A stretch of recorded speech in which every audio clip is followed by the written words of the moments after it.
La diffusion de la bonne nouvelle, une émission de présentation de la parole de Dieu par la lecture de différents livres, forum aux questions, les éléments essentiels de la vie chrétienne, la famille selon le plan de Dieu, du quotidien le Seigneur est proche, les calendriers, la bonne sémence, les audios des études bibliques ainsi que d'autres enseignements sur la parole de Dieu.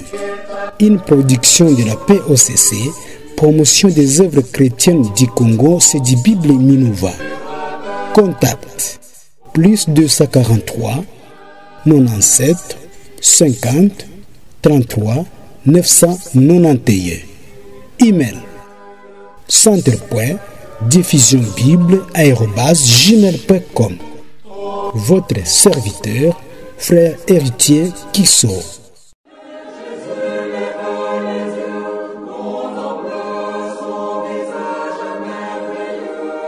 Le CDBIB Minova est situé à Minova, centre commercial, bâtiment underground, chez Herma Chirihambali, sur la route nationale numéro 2, vers Bukavu. Le CDBIB Minova collabore avec le CDBIB de Goma, Kichanga, Bunia, Tumambasa, Mayuano, Biakato, Beni et Butembo. Votre serviteur, frère Ladislas Ndakola.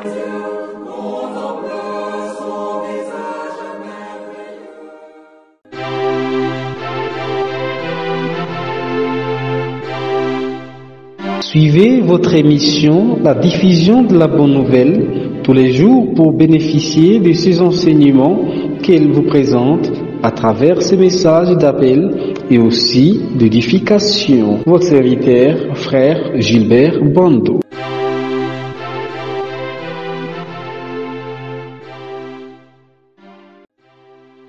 Bonsoir à tous, chers frères et sœurs. À la grâce de Dieu, nous reprenons cette étude de l'Épître aux Romains avec le chapitre 8.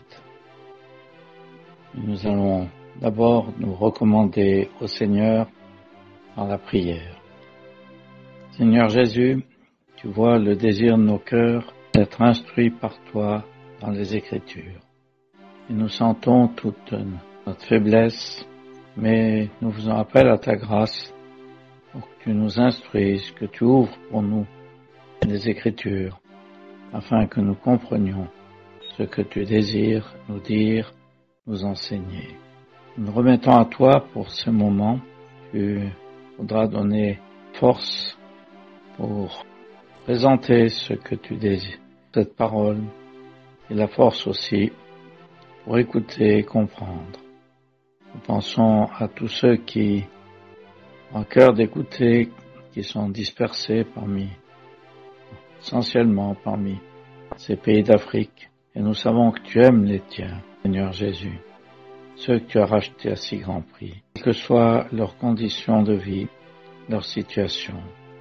Et tu désires ainsi prendre soin de chacune des âmes, et tu le feras. Et nous aimons te recommander ainsi chacun des tiens. Précieux à ton cœur, ils sont si précieux à nos cœurs. Mais nous savons que c'est toi qui gardes et qui soutiens. Veuille entourer ainsi chacun des tiens de tes bons soins. Nous te le demandons avec confiance. Nous nous remettons à ta grâce et te bénissons. Amen. Nous allons commencer le chapitre 8, mais avant, j'aimerais que nous récapitulions un peu ce que nous avons vu précédemment. Il me semble que ça peut être utile pour chacun d'entre nous. Nous avons vu que le début de l'épître montre que tout homme est coupable devant Dieu. À cause des actes commis, ce sont les péchés. Les péchés sont des actes qui sont commis en désobéissance à la volonté de Dieu, ou simplement dans l'indépendance, sans tenir compte de la volonté de Dieu. Et en commettant de tels actes, nous sommes coupables devant Dieu. Et comme coupable devant Dieu, c'est comme quelqu'un qui a une grande dette à régler devant Dieu. Nous ne pouvions pas la régler, cette dette. Aucun homme peut régler. Personne ne peut donner sa rançon, payer sa dette. Mais le Seigneur Jésus, sa mort sur la croix et par ses souffrances endurées pendant les 3 heures sombres de la croix, a payé la dette de tous ceux qui croient. Et ces chapitres se terminent au chapitre 5 par cette déclaration. Ayant donc été justifié, c'est-à-dire déclaré juste, reconnu comme n'ayant plus de péché, nous avons la paix avec Dieu par notre Seigneur Jésus-Christ. Et après, il y a une autre question qui se pose. Il ne s'agit pas seulement des actes que nous commettons, mais du péché, cette nature, cette puissance qui agit en nous, en l'homme, pour l'amener à commettre ces actes qui sont contraires à la volonté de Dieu. Et le chapitre 6 nous a rappelé que nous sommes crucifiés avec Christ. Un mort n'a plus à rendre compte de ce qu'il a commis. Et si nous sommes vus comme crucifiés avec Christ et ressuscités avec lui, nous apprenons plutôt que le péché ne doit plus dominer sur nous. Ce principe qui agit en nous a été annulé. Ce n'est plus le principe moteur dans le croyant. Et cela parce que nous sommes sous la grâce, non plus sous la loi. Il est démontré par la suite que la loi qui exigeait que l'homme obéisse à Dieu pouvait en aucune manière donner à l'homme la capacité de répondre aux justes exigences de Dieu. Nous trouvons en particulier au chapitre 7. Mais le chapitre 7 nous montre 2 choses. Nous montre que cette loi est sainte, ce commandement est saint et juste et bon, mais que le croyant possède 2 natures. Il y a son entendement qui veut pratiquer le bien, accomplir la loi de Dieu, et la chair qui est en lui et en qui il n'y a point de bien. Et il n'a par lui-même aucune puissance pour accomplir le bien selon la loi de son entendement. La loi du péché qui existe dans ses membres l'a servi comme un esclave. La question se pose, qui l'en délivrera? La loi ne peut pas l'en délivrer, elle ne peut qu'exiger condamner. La délivrance, elle est en Dieu par notre Seigneur Jésus-Christ. Et à cela va se poser 2 questions. Est-ce que, à cause de cette nature de péché que nous avons en nous, Dieu va-t-il nous condamner, le racheter? Et sinon, comment le croyant peut-il être délivré de la puissance du péché qui le tient en esclavage? Et où trouver une puissance au-dessus de cette force du péché qui habite en lui? Nous comprenons bien que cette puissance n'est pas dans la loi, c'est ce qu'a démontré le chapitre 7. Alors nous allons lire le premier paragraphe du chapitre 8. Il n'y a donc maintenant aucune condamnation pour ceux qui sont dans le Christ Jésus, car la loi de l'Esprit de vie dans le Christ Jésus m'a affranchi de la loi du péché et de la mort. Car ce qui était impossible à la loi, en ce qu'elle était faible par la chair, Dieu ayant envoyé son propre Fils, en ressemblance de chair de péché et pour le péché, a condamné le péché dans la chair, afin que la juste exigence de la loi fût accomplie en nous qui ne marchons pas selon la chair, mais selon l'Esprit. Car ceux qui sont selon la chair ont leur pensée aux choses de la chair, mais ceux qui sont selon l'Esprit, aux choses de l'Esprit.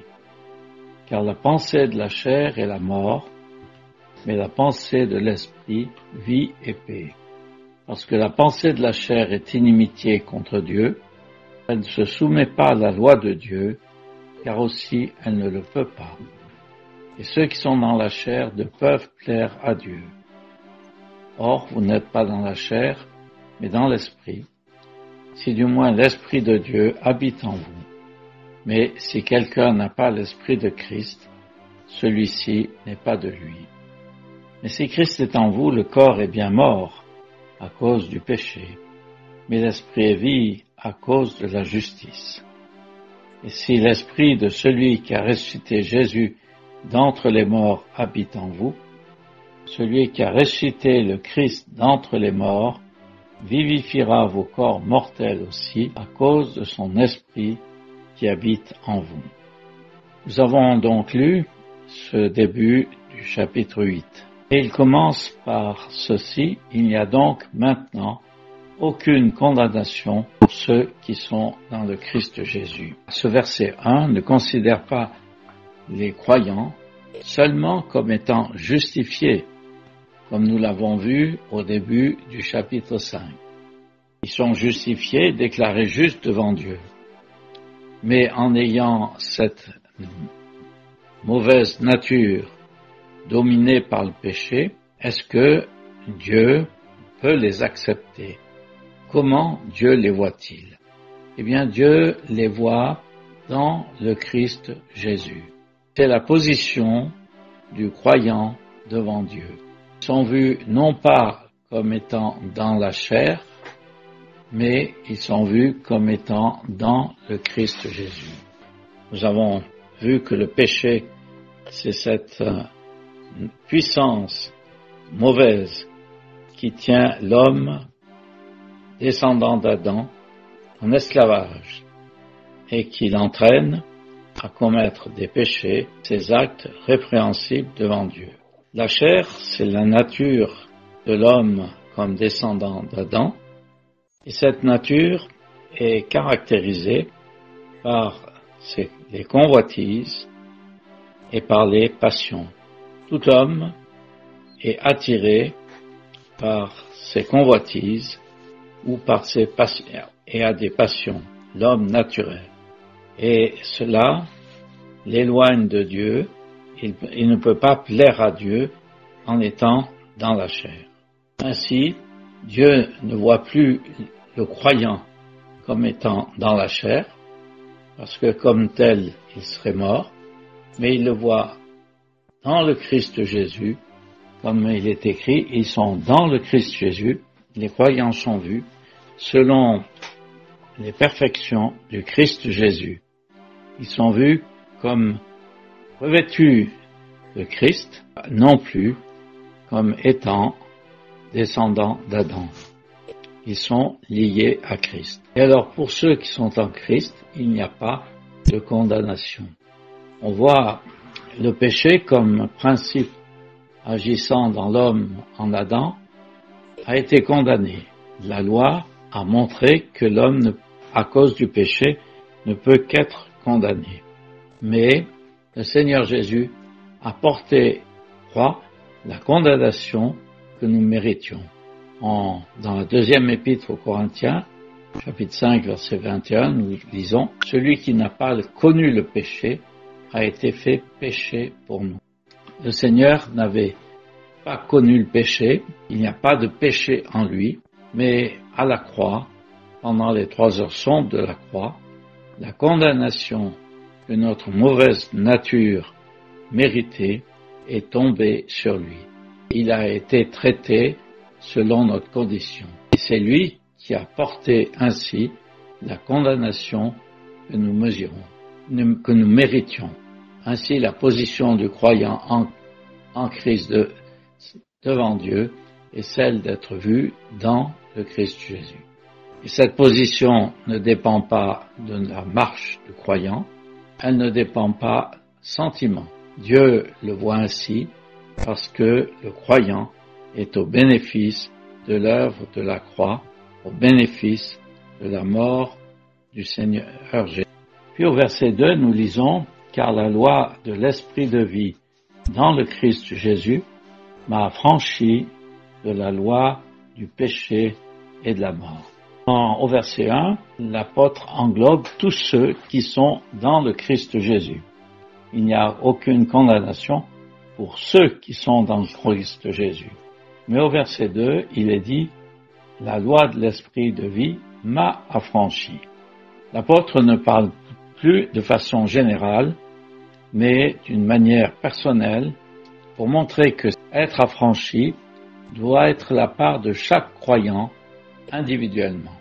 Chacun de nous, chaque croyant, doit l'apprendre pour lui-même, il apprend par la parole, reconnaît ce que la parole lui dit, que la loi de l'esprit de vie m'a affranchi de la loi du péché et de la mort. Ainsi, chaque croyant est appelé à faire, à apprendre et à réaliser pratiquement dans sa marche qu'il n'est plus sous la domination de l'esprit du péché. Et qu'est-ce qu'il a affranchi de cette loi du péché ou de cette puissance du péché ou de ce principe qui agit en lui qui est le péché? Eh bien, c'est la loi de l'esprit de vie. Ce n'est plus par la loi qu'il peut réaliser cet affranchissement, c'est-à-dire qu'il peut accomplir ce que son entendement désire, c'est-à-dire obéir à la pensée de Dieu. La loi ne le pouvait pas. Et c'est l'esprit de vie. C'est le Saint-Esprit qui est la puissance pour surmonter la puissance du péché. On sait que le Seigneur, en parlant à Nicodème, pouvait lui dire, il vous faut être né de nouveau. Et il disait, il vous faut être né d'eau et d'esprit. L'eau, c'est la parole de Dieu. Et la parole de Dieu nous déclare ce qui est agréable à Dieu, ce qui correspond à la pensée et à la volonté de Dieu. Mais le Saint-Esprit est la puissance par laquelle nous pouvons être agréables à Dieu et faire la volonté de Dieu. Pourquoi? Il n'y a pas de puissance dans l'homme naturel pour résister au péché. Mais le Saint-Esprit est cette puissance qui nous est donnée pour résister au péché. Nous avons vu, il est question de la loi de l'esprit de vie. Pourquoi l'esprit de vie? Parce que c'est le Saint-Esprit qui anime la vie nouvelle qu'a reçue le croyant à sa conversion. Nous avons lu au chapitre 6 que nous marchions en nouveauté de vie. Cette vie nouvelle, c'est ce qui est appelé aussi au chapitre 7 notre entendement. Cette vie nouvelle animée et trouve sa puissance dans le Saint-Esprit. Et il nous est dit, c'est la vie dans le Christ Jésus. Cette vie est liée à Seigneur Jésus qui nous a sauvés, qui nous a donné cette vie, et nous avons reçu une vie nouvelle, la vie même, c'est la vie divine, cette vie que le Seigneur communique. Alors la loi de l'esprit de vie m'a affranchi de la loi du péché et de la mort, c'est-à-dire de la loi de cette domination du péché, et la domination du péché entraîne la mort. Le péché comme nature entraîne la condamnation, mais la loi et le péché comme nature entraîne la mort. Voilà ce que la parole nous dit. Nous avons vu que ces deux questions, Dieu va-t-il condamner le racheté à cause du péché qui est en lui? Eh bien, Dieu le voit à travers la personne du Seigneur Jésus. Il le voit et il n'y a pas de condamnation pour le croyant qui est dans le Christ Jésus. Comment le croyant peut-il être délivré de cette puissance du péché qui habite en lui? Eh bien, il a reçu le Saint-Esprit, une puissance qui est au-dessus de cette force qui est le péché qui habite en lui.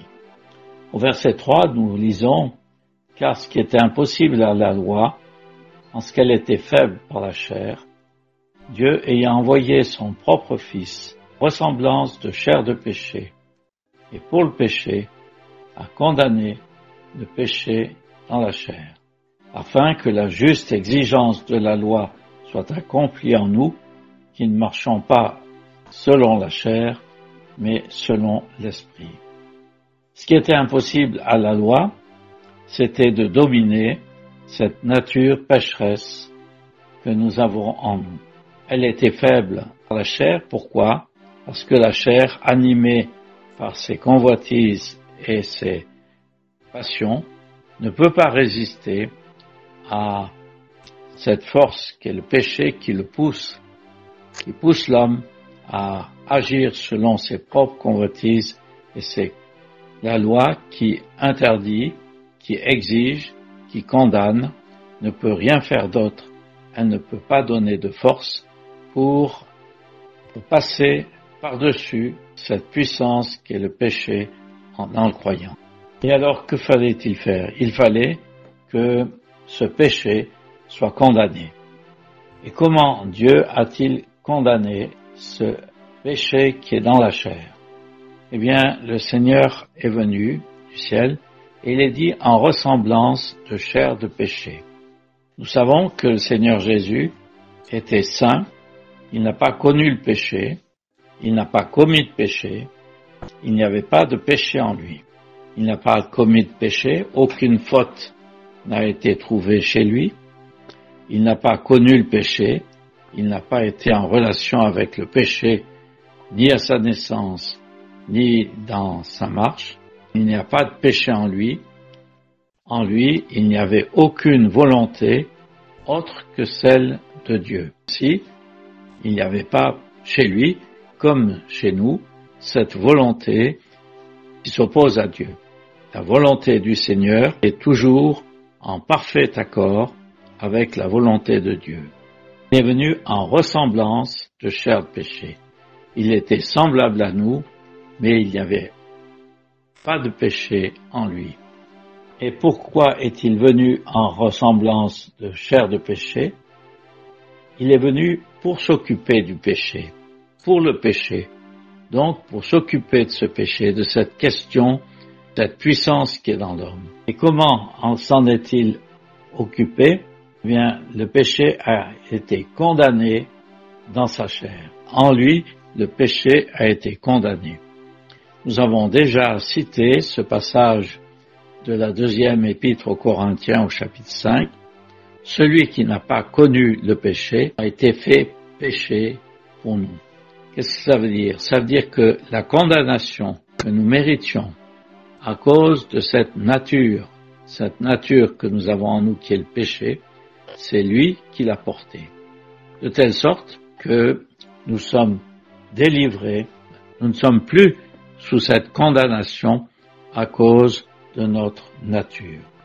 Et il est ajouté, afin que la juste exigence de la loi soit accomplie en nous, qui ne marchons pas selon la chair, mais selon l'esprit. Quelle est cette exigence de la loi? Bien, la loi montrait l'homme coupable, et la loi montrait que le péché est excessivement pécheur, que l'homme, animé par sa nature pécheresse, ne mérite qu'une chose, la condamnation. Et cette juste exigence de la loi a été accomplie. Elle a été accomplie par la mort de Christ et elle est aussi accomplie en nous. Nous avons vu au chapitre 6 que nous avons été crucifiés avec Christ. Et si nous sommes crucifiés avec Christ, cette nature pécheresse, le péché qui est en nous, est considéré comme mort, comme ayant été définitivement condamné. Et cela est réalisé dans ceux qui ne marchent pas selon la chair et selon l'esprit. Ainsi, nous voyons qu'il y a deux façons, deux attitudes possibles, deux natures et deux attitudes possibles chez le croyant. Soit il marche selon la chair, c'est-à-dire il se laisse conduire par ses passions et ses convoitises, soit il marche selon l'esprit, il est conduit par les enseignements de la parole de Dieu, il est conduit dans l'obéissance à la parole de Dieu. Ceux qui marchent selon la chair montrent que cette nature qui est en eux est toujours active. Mais ceux qui marchent selon l'esprit réalisent pratiquement que ce péché, qu'ils ont été crucifiés avec Christ et que le péché ne domine plus sur eux. Aussi, la loi ne peut pas les condamner. Nous retenons ceci, n'est-ce pas? L'exigence de la loi, elle condamne le péché, cette nature et la puissance qui l'a fait agir dans l'homme, mais ceux qui se réalisent pratiquement, sont morts avec Christ, marchent selon l'esprit, et dans la pratique, l'exigence de la loi est accomplie chez eux parce que le péché ne les domine plus. Verset 5, nous lisons, « Ceux qui sont selon la chair ont leur pensée aux choses de la chair, mais ceux qui sont selon l'esprit, aux choses de l'esprit. » Il faut bien réaliser que la chair, en nous, dans le croyant, ne peut jamais être améliorée. Elle ne peut pas devenir meilleure, elle ne peut pas être plus mauvaise que ce qu'elle est. Mais cette nature demeure ce qu'elle est. Quand nous sommes convertis, cette vieille nature qu'est la chair n'est pas améliorée. C'est absolument impossible. Et tout croyant sait bien, ne serait-ce que par les pensées qui peuvent monter dans son cœur, que sa vieille nature reste mauvaise tout au long de sa vie, ne peut pas être améliorée. Mais il est dit, ceux qui sont selon la chair ont leur pensée aux choses de la chair. Si nous ne saisissons pas et ne nous appliquons pas, porter sur nous-mêmes la condamnation qui est dans la chair, nos pensées resteront aux choses de la chair. C'est-à-dire que nous laisserons conduire par nos propres pensées, par nos passions, par nos convoitises, on pourrait donner des exemples, par le désir de devenir riche, par le désir d'avoir une haute importance. Tout cela, ce sont les désirs de la chair. Ceux qui se laissent dominer par ces désirs ont leur pensée aux choses de la chair. Et ils chercheront comment obtenir ces désirs qui montent en eux, comment, par exemple, devenir riche, comment avoir une position élevée au milieu des hommes. La parole répond à cela. Elle dit que ceux qui veulent devenir riches tombent dans plusieurs désirs pernicieux et insensés qui plongent les hommes dans la ruine et la perdition. On trouve cela dans la première épître à Timothée au chapitre 6. Il y a aussi ceux qui veulent avoir une place importante. Ils s'enorgueillissent et l'orgueil mène aussi devant la ruine, comme nous lisons dans le livre des Proverbes.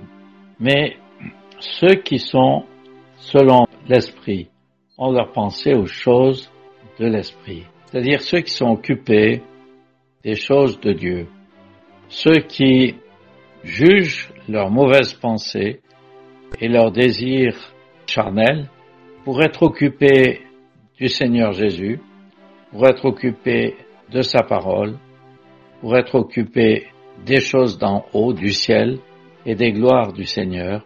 Ceux-là ont leur pensée aux choses de l'esprit. Ce qui les occupe dans leur cœur, ce sont des choses de l'esprit. C'est le Saint-Esprit qui nous conduit ainsi dans ses pensées. Il est question là de notre état intérieur, nous amène à juger ce qui est de la chair et pour être occupé des choses de l'esprit.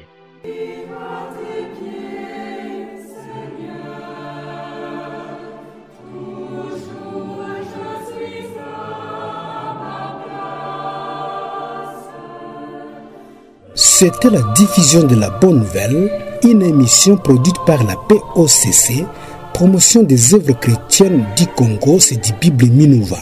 Contact plus 243 97 50 33 991.